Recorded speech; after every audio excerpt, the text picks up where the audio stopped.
Instagramlarda ko'rib qolyapman, dadamga degan yozuvni ko'ryapman aka.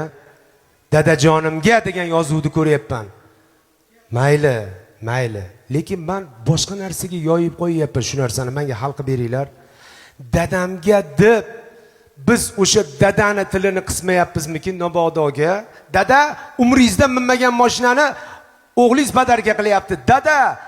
Dada sizga hech qachon qoyil qolmaydi. Chunki siz uni pushti kamaridan bo'lgansiz. O'g'lim, yaxshi ham sen bor ekansan. Sen bo'lgan uchun men mo'naqa yuribman demaydi, chunki u sizning dadangiz. Uni hadib tilini qisavermang. Hadib uni ayingiz oldida xijolat qilavermang. Nabaro dada, siz aytgan fikrdan keyin men ishim o'zgarib ketdi. Siz aytgan, siz hali bergan pulingiz barakali ekan, ko'payib ketgandan keyin uni sabab chiqib qo'yaylik.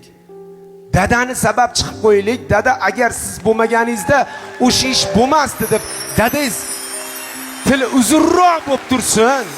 Ayingiz oldida, chunki sizni ham xotiningiz bor, bolalaringiz oldida tilingiz qisilmaslik kerak-ku.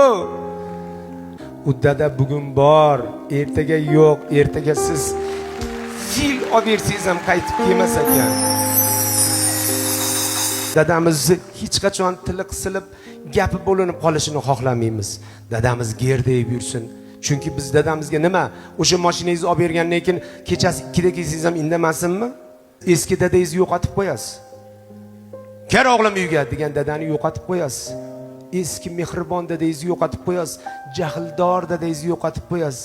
Chunki qo'yenda ishlayapti deydi. Qayerda ishlayapsiz o'zi? Nimani qoyillatib qo'yyapsiz o'zi? Siz sababchisiz xolos. Allohning lashkarisiz xolos. Sizga Xudo beryapti, buyruq bor, shunga berib qo'ygin deyapti. Siz sababchi bo'lib olib kelib beryapsiz xolos. Uni siz yaratganingiz yo'q. Uni siz borib zavodda qiynalib olib kelganingiz yo'q. Dadangizni xijolat qilib qo'yavermang hadib. Agar olib bergan taqdirda ham dada boru yo'llari qilaman siz.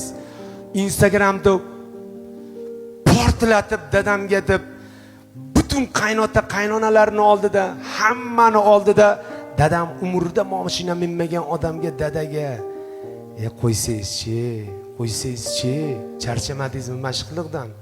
Mana shunaqa xijolat qilishlardan charchamadingmi? Dadajonimizni endi bir marta keladi dada. Dada sizdan 30 yosh katta, 25-20 yosh dadani bir achishga qo'yamang.